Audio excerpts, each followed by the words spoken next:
Do children really pay for the sins of their parents? Is the boomerang effect real? And is it true that fate gives villains an ironic chance to end up in the place of their own victims? They also say that women look for a husband who resembles their father. But what if their father is a serial maniac? Today, we will hear an absolutely wild story that began with the disappearance of Melissa Wolfenbarger. And before we get started, be kind enough to support my channel. Subscribe to the channel, like the video, and stay active. It will help a lot. I will be very grateful to you for that. Let's get started. The last time Melissa's mother, Norma, spoke with her on the phone was on November 26, 1998, on Thanksgiving. They discussed the upcoming Christmas together, gifts, and weekend plans.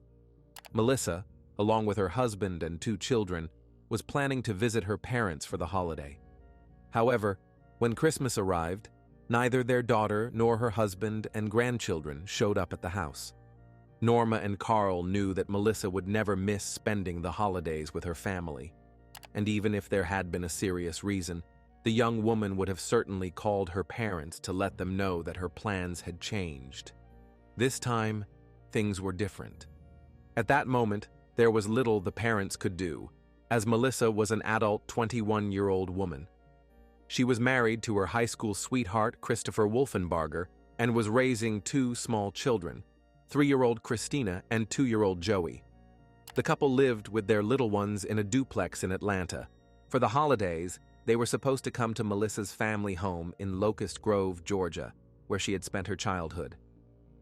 During their phone conversation about Christmas, Melissa had asked her mother for pictures of herself with her grandmother. Norma promised to buy a beautiful frame, place the photos inside, and put the gift under the Christmas tree for her daughter. Unfortunately, Melissa would never get to see her parents' gift. It remained wrapped under that tree for a long time. It was 1998 and mobile phones were still not a common thing.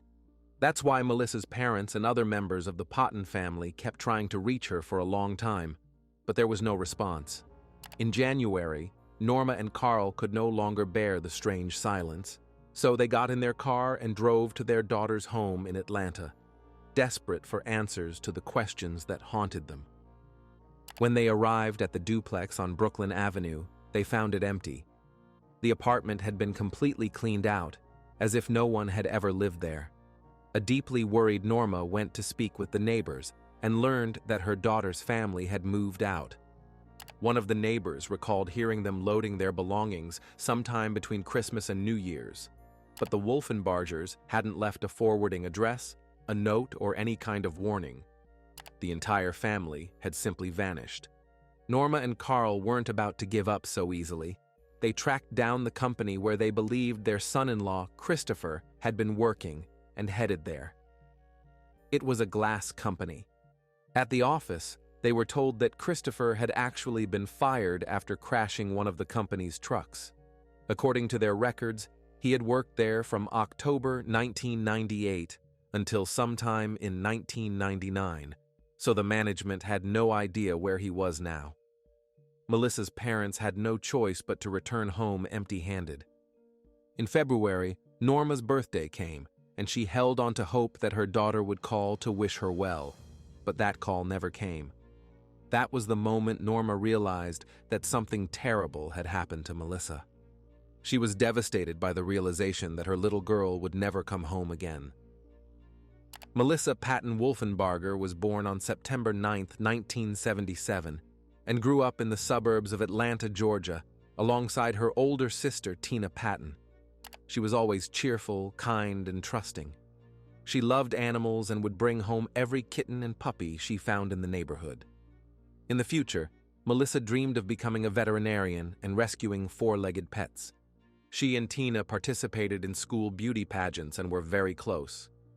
Melissa's kindness and trustfulness remained with her as she grew older, but they were soon joined by teenage rebellion. As a result, she ran into trouble with the law over minor offenses. She would sneak out of her bedroom window to go to parties with boys. These rebellious acts eventually led Melissa to fall in love with a boy who didn't make the best impression on her parents. But the high schooler was in a hurry to grow up, so she married her high school sweetheart, Christopher, and moved to the city with him. After marriage, things quickly fell into place. By the time she turned 21, Melissa was a proud mother of 2 children and enjoyed her role as a married woman. But in the winter of 1998, everything changed.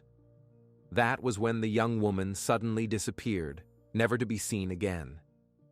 Her parents searched for their youngest daughter in hospitals, morgues, and even local jails. They knew that Melissa had worked at a bakery for some time alongside her older sister, Tina, but the management told them that she hadn't shown up for work in over a month. They had no information about her getting another job. One day, she simply didn't come to work and never warned anyone. Her co-workers went to check on her at home, but the neighbors told them that Melissa's family had moved away. Throughout 1999, there was no sign of the young woman. Her mother and father prayed that their daughter was alive and would return home. They clung to the hope that Melissa had a good reason for not calling her parents. After months of waiting and conducting their own search, in January 2000, Norma Patton officially filed a missing person report. When she reached out to the police, Atlanta detectives were able to track down Christopher Wolfenbarger, Melissa's husband. But his wife was not with him. Neither were their children. Christopher claimed that Melissa had left to pursue her dream. According to him, she had long wanted to start a new life in California, so one day she simply disappeared.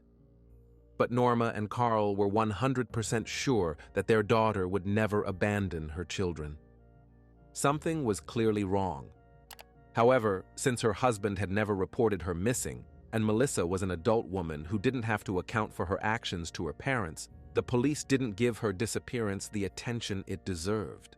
Moreover, the case itself posed a major challenge. There was no crime scene, nor any evidence that anything had happened to Melissa. Her husband, Christopher, insisted that she had been planning her move to California for a long time. He claimed that she had been working double shifts at the bakery to save more money, and that sometimes she even booked a hotel room so she wouldn't have to drive home after a long shift. Then one day, she simply didn't come home. At first, Christopher assumed she would return later, but when she still didn't show up the next day, he figured she had decided to follow through on her plan and had gone to California alone. So, according to Christopher, there was nothing unusual about her disappearance. Investigators tried to pressure him, bringing up his criminal past, but Christopher dismissed it as old news. He claimed that he and his wife were like Bonnie and Clyde, just on a much smaller scale. He admitted that they had been a little wild in their youth, even before their marriage. However, as it later turned out, that wasn't entirely true. Melissa had actually reported Christopher to the police and accused him of domestic violence. According to her, he had repeatedly hit her. On one occasion, he allegedly drugged her and then dragged her down the street by her hair. In response to Melissa's accusations, Christopher filed a counterclaim. At one point, she packed her things and left to stay with her sister. But a week later, she returned for her children. Their relationship was unstable. But when a judge reviewed their case, Christopher asked for a private conversation with his wife. After a brief discussion, Melissa withdrew her complaint and returned to him. After all, they had 2 children to raise. When his wife unexpectedly left for California, Christopher moved out of the duplex and went to stay with relatives, while he sent the children to live with his mother. As a result, Christina and Joey now lived with their grandmother, and their father visited them only occasionally. Since the children were still very young, they quickly forgot about their mother. They only remembered their father when Chris came to his mother's house. Norma Patton stated that she had never liked Melissa's husband. She believed it was because of him that her daughter ran away from home as soon as she finished high school and rushed into marriage. Melissa's older sister, Tina, recalled noticing a handprint on Melissa's neck once. Melissa burst into tears and begged her not to tell anyone. Tina's boyfriend had a man-to-man talk with Christopher, and that was the end of it. Regardless, Carl and Norma Patton never believed that their daughter would just run away without telling anyone, and even if she had, she would have found a way to contact her parents. However, as time passed, there was still no clarity about what had happened to Melissa. A young woman, a mother of 2 small children, had simply vanished into thin air.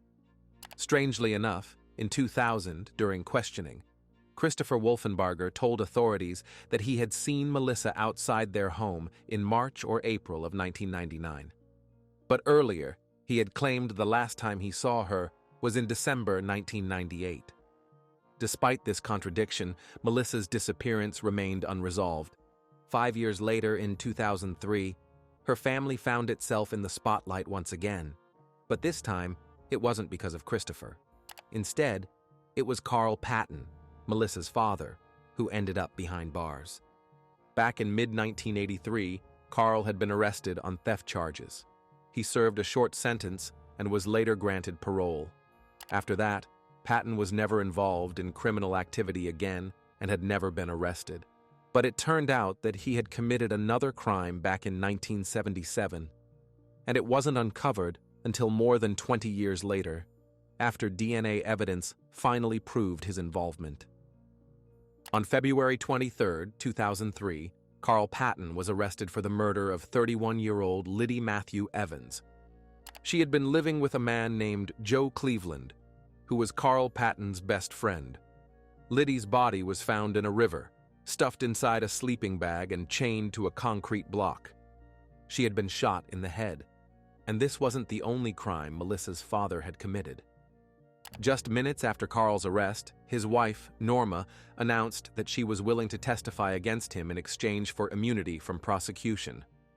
A plea deal was made between her and the district attorney's office, and Melissa's mother gave incriminating testimony against her husband. According to Norma, between 1970 and 1977, Carl Patton and his friend, 28-year-old Joe Cleveland, committed a series of crimes. First, Carl and his friend shot and killed Carl's own uncle, 45-year-old Fred White, and Fred's girlfriend, Betty Jo Eflem. A month later, Carl told his wife that Joe had broken their agreement and had talked about the murders to mutual acquaintances. Carl convinced Norma to help him get rid of his loose-lipped friend, who could cause serious trouble for their family, and she agreed. According to Norma's testimony, on December 17, 1977, Carl lured his best friend, Joe, and Joe's girlfriend to their house, where he shot them both on the couch with a shotgun. The Pattons wrapped the bodies in sleeping bags, attached weights, and dumped them into the river. Afterward, Norma cleaned the house, washed away the blood, and destroyed any evidence. Carl burned the blood-stained couch in the backyard. The only thing Norma forgot was to clean the trunk. The bodies were found in the river a few days later. The Pattons were questioned, as they were among the suspects in the killings, especially after bloodstains were discovered in their van's trunk. Although the blood type matched that of Liddy Evans, there wasn't enough evidence to charge Carl at the time, so authorities had to let him go. It wasn't until late 2002 that another DNA test was conducted, and this time, Carl Patton's involvement in the crime was undeniable. On February 23, 2003, he was arrested at his own home. It turned out that the father of missing Melissa Wolfenbarger was a serial killer, someone who had no trouble taking the lives of his best friend, a family member, or their partners. So it wasn't hard to suspect that this man could have easily killed his own daughter. Perhaps she had seen something, or was planning to turn him into the police. Law enforcement officials also suspected Carl's involvement in Melissa's disappearance. However, he was never charged with her murder. According to Carl, he would never take the life of an innocent person. He claimed that he only eliminated those who posed a threat to his family. Still, many believed that Melissa had become Carl Patton's 5th victim. There were also theories linking her disappearance to the mafia that had operated in the southern United States since the 1960s. This criminal organization was known for carrying out contract killings, especially against former members. Rumors circulated that Carl Patton had ties to this mafia group. Some believed he was a skilled hitman, though Carl himself denied these claims. The first trial against Melissa's father took place in March 2003, focusing on the murders of Fred White, and his mistress, Betty Jo Eflem. Norma explained that Carl and Joe had killed them for financial gain. Fred's legal wife had taken out a life insurance policy on him because he had been cheating on her with Betty. She then hired Carl, promising him a large sum of money to get rid of her unfaithful husband. After committing the crime against his own uncle, Carl later claimed to have regretted it. He pleaded guilty to the charges against him. He was sentenced to 2 life terms with the possibility of parole after 20 years. He was then transferred to another county, where the trial began for the murders of Liddy Evans and Joe Cleveland. Once again, Carl pleaded guilty and received 2 more life sentences. His wife, Norma, effectively admitted to being guilty of failing to report the crimes and of destroying evidence. She was sentenced to 12 months of probation and fined $1,000. Detective Bruce Jordan had been the one investigating Carl Patton's old cases. After 25 years, he managed to track down and imprison a serial killer. And now, the convicted murderer turned to him with a request to find his missing daughter, Melissa Wolfenbarger. Carl considered Jordan a true professional, believing that if he had been able to catch a criminal after a quarter of a century, he might also be able to find Melissa. The Patton family had always been certain that Carl could never have taken the life of his youngest daughter. He loved his girls and was devastated when he learned about her disappearance. Melissa's sister, Tina, and her mother, Norma, believed that someone else was responsible for her vanishing. Detective Bruce Jordan took on the Wolfenbarger case. After news of the reopened investigation was published in the newspaper, he received a tip from the Atlanta morgue. An examiner called him to report that they had been storing unidentified remains for the past 4 years. It turned out that back in April 1999, a severed head had been discovered near the area where Melissa's family had lived. Then, in June 1999, in the same area, authorities found mutilated limbs stuffed into 4 garbage bags and dumped in a wooded area. At first, investigators suspected that these remains were connected to the severed head. But since the torso was never found, all the remains were classified as belonging to a male. At the time the body fragments were discovered, Melissa Wolfenbarger had not yet been reported missing. As a result, the gruesome finds remained unidentified. Because the person's death was clearly a homicide, the remains were never buried. They were kept in storage. In reality, these remains had been found just months after Melissa's disappearance, near the glass company where her husband, Christopher Wolfenbarger, had once worked. Norma Patton had heard about the discovery in the news. However, reports at the time stated that the victim was most likely a Caucasian male. She had thanked God that it wasn't her daughter. Now, after so many years, she learned the truth. The remains belonged to Melissa. When convicted killer Carl Patton was informed that his daughter was most likely dead, he broke down and cried. What angered him the most was the fact that her dismembered body had been found long ago. It took the arrest of the perpetrator's father for the remains to finally be identified. The worst part was that a DNA test had not been conducted immediately when Melissa's mother first reported her missing in early 2000. Melissa's body remained unidentified until 2003, when the remains were finally compared to Carl Patton's DNA. This also meant that crucial evidence had likely been lost over time. An autopsy revealed that Melissa's neck had been cut with a mechanical saw. Her skull was almost completely hairless as it had been doused in bleach. This was why the remains had initially been misidentified as male.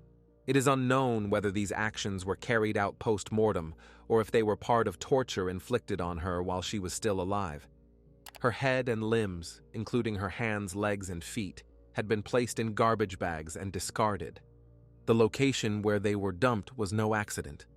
The area was known for heavy traffic, making it impossible to track the vehicle used to transport the remains. Determining the exact cause of death was also impossible due to the absence of Melissa's torso, which was never found. When Christopher Wolfenbarger was informed about the location of his missing wife's remains, he didn't rush to claim them. Melissa's mother, Norma Patton, believed that Chris was responsible for her daughter's death. She had never liked him and never wanted her daughter to marry him. Moreover, Melissa's body parts had been discarded near Chris's workplace. For the police, Wolfenbarger was still a person of interest. No charges were filed against him, but he was called in for another round of questioning. In an interview, Christopher stated that he had always cooperated with the investigation and had even provided his DNA years ago. According to him, he had nothing to hide. He had absolutely no reason to kill Melissa. They didn't have life insurance policies or any valuable assets. Besides, he claimed he would never have been so reckless as to dump her remains near his workplace, bringing suspicion upon himself. Christopher also admitted to reporters that he had truly believed his wife had changed her name and left to seek a better life. Deep down, he had hoped that she would return one day, at least for the sake of their children. That was why he never reported her missing to the police. Melissa's older sister, Tina, took her loss the hardest. For a long time, she couldn't come to terms with the lack of closure in the case. Tina even had dreams where Melissa appeared to her, calling for help. Carl Patton, sitting in prison and unable to say goodbye to his daughter, went through a profound change. Failing to get justice for Melissa, he finally understood what it felt like to lose a loved one. Her death made him realize what other families had gone through, and that no one deserved such pain. The most shocking part of this case was that a serial killer spent most of his time behind bars fighting for justice for his youngest daughter. But before that, he made one final confession, his fifth crime. Carl told investigators that on March 8, 1973, 4 years before the crimes for which he had already been convicted, he took the life of a man named Richard Russell Jackson. Maria White, the wife of his uncle, who later hired Carl to kill her unfaithful husband, had first asked him for a criminal favor years earlier. According to Maria, Richard Jackson had been her first husband. She claimed he had abused, insulted, and humiliated her throughout their marriage. Now married to Fred White, Carl's uncle, she wanted revenge. So, in the end, Carl had eliminated both of this woman's husbands. Unfortunately, verifying Carl's story was impossible, as Maria White had died in 1988, 10 years before Melissa's disappearance and 35 years before his confession. Carl was once again extradited to another county to stand trial. He testified that he and his friend, Joe Cleveland, had lured Richard into a car, driven him to a wooded area, and then shot him. Everyone in the courtroom was shocked when the victim's daughter, Gladys Elaine Jackson, stood up to speak. The young woman made a statement, thanking Carl Patton. Mrs. Jackson told the court that her father had constantly abused her mother, Maria, and that Fred White, Maria's next husband and Gladys's stepfather, had also been violent toward her. According to Gladys, both of these men were monsters. Her childhood memories were filled with images of blood, bruises, and her mother's broken bones. So, by sending both men to their graves, Mr. Patton had done Maria and her children a favor. Otherwise, one of them would have eventually beaten Maria to death. However, Richard Jackson's family insisted that Maria had been a manipulator who only wanted to collect life insurance money. That was why she had ordered Carl Patton to eliminate both of her husbands. In the end, Melissa's father was sentenced to yet another life term. Carl told the police that no one else had ever died by his hand. Authorities, however, were highly skeptical of such a statement. This was a man who had killed 5 people, then suddenly lived as a law-abiding citizen for 20 years. One thing investigators were certain of, though, Carl had loved his daughter, and he would never have harmed her. So, Melissa's remains had been found, but no one was ever arrested or charged in connection with her death. In 2017, Norma Patton reached out to cold case investigator Cheryl McCollum, asking for help in finding answers about Melissa's case. Cheryl McCollum, the founder and director of the Cold Case Investigative Research Institute, frequently hosts a popular program that delves into unsolved cases. She is also the host of the true crime podcast Zone 7. Cheryl vividly remembers the moment she first saw Norma Patton. It was at a formal dinner for an event she was hosting. As Cheryl spoke on stage, she noticed a woman enter the room, dressed more for a day at the beach than for a formal gathering. When the event ended, the stranger approached her and said, "My daughter was decapitated, and I need your help." That woman was Norma Patton. Without hesitation, Cheryl agreed to hear her story, and Norma certainly had a story to tell. Armed with folders full of information, she was ready to talk. A mother exhausted from years of seeking justice for her daughter, she immediately warned the Zone 7 host about the fact that her husband was in prison for murdering 5 people. She herself had been given probation for helping him dispose of the bodies. But now, this wasn't about them, it was about their missing daughter. Cheryl told Norma that she would need to speak with Carl Patton to build a full victimology. Meanwhile, she reached out to search specialists to bring in cadaver dogs and re-examine the wooded area where the black garbage bags containing Melissa's remains had once been found. Cheryl hoped to find the torso, or at least some new leads that could get to the truth. Unfortunately, the search yielded no results. But Norma convinced Cheryl not to stop, urging her to speak with anyone willing to talk, because you never know who might be the person to finally provide the missing piece of the puzzle. So Cheryl continued investigating the case of Melissa Wolfenbarger. The investigator corresponded with the father of the missing young woman for a long time. In these letters, Carl Patton shared his opinion on who was responsible for his daughter's death. There was only one person he firmly named as the suspected killer: Melissa's husband and his own son-in-law, Christopher Wolfenbarger. Carl had no other suspects in mind. He mentioned that he wouldn't take Christopher's life, only for the sake of his grandchildren. But if he were ever released from prison, he wouldn't miss the chance to meet them and play a role in their lives. Carl recalled the first time he held Melissa in his arms, feeling as if his own heart was beating inside her.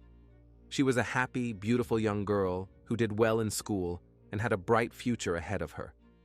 But everything changed when she met Christopher Wolfenbarger. According to Carl, this man had a bad influence on her. His daughter started sneaking out of her bedroom window at night just to see him. Chris taught her how to steal. Twice, the young couple had tried to steal Carl's car to run away to California. When Melissa became pregnant and gave birth to their daughter, Christopher did everything he could to keep both her and their newborn Christina away from her grandparents. The only time they were able to see each other was when Chris was at work. Melissa told her parents that she would be in serious trouble if her husband found out about their visit. Despite the constant bruises on her arms and neck, marks left by Chris, she was in love with him and refused to listen to anyone. Her parents tried to make her understand that their relationship was unsafe, toxic, and would only end badly. But Melissa believed everything would be fine. When she failed to show up for Christmas and her parents couldn't find her, Carl felt it in his soul. He knew that Chris had done something to Melissa, but he had no way to prove it. What hurt him the most was that his grandchildren didn't even know the truth, that their mother hadn't abandoned them to chase a better life. She was dead. Even in prison, Carl tried to assist in the investigation. His genuine love for his daughter and his sincere desire to bring her killer to justice removed the last suspicions against him. Still, after 5 murder confessions, police couldn't help but wonder if Carl had played a role in Melissa's disappearance. Carl insisted that investigators re-examine the trash bags in which her remains had been found for any traces of DNA. He believed that whoever tied those knots might have left behind an unnoticed clue, because no crime was truly perfect. But despite their efforts, detectives never found any evidence linking Christopher to his wife's disappearance. At the end of his letter, Carl thanked the host for taking on his daughter's case. He also mentioned that losing Melissa and feeling that pain had finally made him truly understand the damage he had inflicted on others, on the families who had lost their loved ones because of his crimes. Following this, Zone 7 host Cheryl McCollum interviewed the children of Liddy Evans, as there was speculation that Melissa might have been harmed by the relatives of Carl's victims. Some believed that someone could have sought revenge on Carl by targeting his daughter. However, the problem with this theory was that Carl's crimes were only uncovered several years after Melissa's disappearance. The children of Liddy Evans agreed to participate in the podcast, to share their mother's story, and to help bring justice for Melissa. In their view, a mother of 2 children also deserved justice, even if she was the daughter of the man who had murdered their own mother. During the interview, Cheryl read them one of Carl's letters in which he wrote that he prayed for their forgiveness. Forensic expert Joseph Morgan then analyzed the autopsy findings and provided insight into the killer's profile. In his opinion, the crime was deeply personal. He also suggested that the dismemberment had not taken place in the Wolfenbarger's duplex. Instead, he theorized that it may have occurred at the glass company where Christopher had once worked, as Melissa's remains had been found in a dump site behind the building, which also had the necessary tools for such an act. However, no blood or DNA traces were ever found at the facility. As a result, investigators were never able to pinpoint the actual crime scene or determine where Melissa's body had been dismembered. Cheryl spoke with Norma and Melissa's sister, Tina. She exchanged letters with Carl, consulted experts, and brought in forensic specialists. After reviewing the case materials, these professionals conducted their own independent investigation. But it was a long and painstaking process. Yet, despite all the time and effort, everyone involved in the case came to the same conclusion. They all suspected one person, Christopher Wolfenbarger. Cheryl declared that she would stake her reputation on ensuring that the person responsible for the death of the young mother of 2 would be convicted. Melissa's case was one of the first stories covered on her Zone 7 podcast, which launched in February 2023. Then, in April 2024, a listener reached out to Cheryl with crucial information. This person claimed to have witnessed the Wolfenbargers' behavior at a party. Cheryl immediately forwarded this information to the lead detectives. After more than 2 decades of unanswered questions, the case suddenly gained momentum, developing at lightning speed over the next few months. In early August, Melissa's husband was arrested on suspicion of murder. Detective Calhoun, the lead investigator on Melissa's case, wanted to personally inform her father about the arrest. Back in 2003, it was Calhoun himself who had told Carl that his daughter's remains had been identified, thanks only to Carl's persistence. The officer who had spent years investigating the case didn't want Carl to hear about the arrest from the news. But unfortunately, Carl wasn't allowed phone calls until Thursday. So the detective drove to the prison to tell Carl in person, one father to another. Years ago, Carl Patton had been devastated when he learned that his daughter was dead. But now, when he heard that Chris had been arrested, he was overjoyed. The man literally jumped for joy, thrilled that his suspicions about his son-in-law had been right all along. On August 7, 2024, the Atlanta Police Department held a press conference to address public interest in the case and to officially announce the arrest of Christopher Wolfenbarger, the man who had been a person of interest from the very beginning.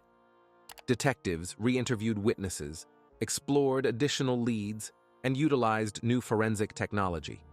By piecing together all the facts, they finalized their probable cause argument and were finally able to take the suspect into custody. Police described the circumstances of Christopher's arrest. He had been found at his home in Griffin, hiding behind a clothes dryer. It was highly unlikely that an innocent man would try to hide from law enforcement. As he was taken into custody, Christopher continued to insist on his innocence. Officials did not disclose the specific evidence they had against him or what his possible motive might have been. With a trial still ahead, the case remained under sealed investigation. Melissa's mother, Norma, and her older sister, Tina, attended the press conference. Norma stated that she no longer needed to watch the news because the man who had taken her daughter was now behind bars. The elderly woman prayed that Christopher would remain there forever. Now they faced one final obstacle: securing Christopher's conviction. For 25 years, this family waited for justice for Melissa. They never stopped believing that the investigation would one day come to a close, and their faith was finally rewarded. From the very first day she met Christopher, Norma Patton saw pure evil in his eyes. She even once compared her son-in-law's stare to a photograph of Charles Manson. Unfortunately, Melissa's parents couldn't protect their daughter from this man. But her story now serves as a powerful illustration of the possible consequences for families affected by domestic violence. Many in the public had little sympathy for the Patton family, believing that their suffering was simply divine punishment for their past sins. Carl Patton, the convicted killer of 5 people, had already come to terms with his guilt and had repented. But time could never be reversed. And for him to truly understand the pain he had inflicted on others, he had to experience the loss of his beloved daughter. All these years, Melissa's children remained in the custody of Christopher's mother. Melissa's side of the family, Norma, Carl, and Tina, was not allowed to see them. They had always hoped that once the children were grown, they would finally learn the truth, that their mother had loved them deeply and had stayed with Chris only for their sake. Now an adult, Christina, Melissa and Christopher's daughter, shared her experience of growing up with her father. As a teenager, she became deeply frustrated with him. Whenever she asked about her mother, Christopher either told her a completely different story or got angry. So she began researching on her own, using social media to find answers. One day, she came across the case of her missing mother, Melissa Wolfenbarger. At 18, Christina reached out to her aunt Tina and her grandmother Norma. They met in person. Christina felt an immediate connection, and they have been inseparable ever since. Reuniting with her mother's family filled the void she had felt in her heart since childhood. She said that nothing would ever bring her mother back, but at least now she had the chance to learn who Melissa truly was. Her only memory of her was from when she was very little, sitting in the back seat of a car, listening as her happy mother, Melissa, sang while driving. If you have finished watching, you are a real fan of true crime. Subscribe to the channel, turn on the bell notifications, and put the like. See you in the next video.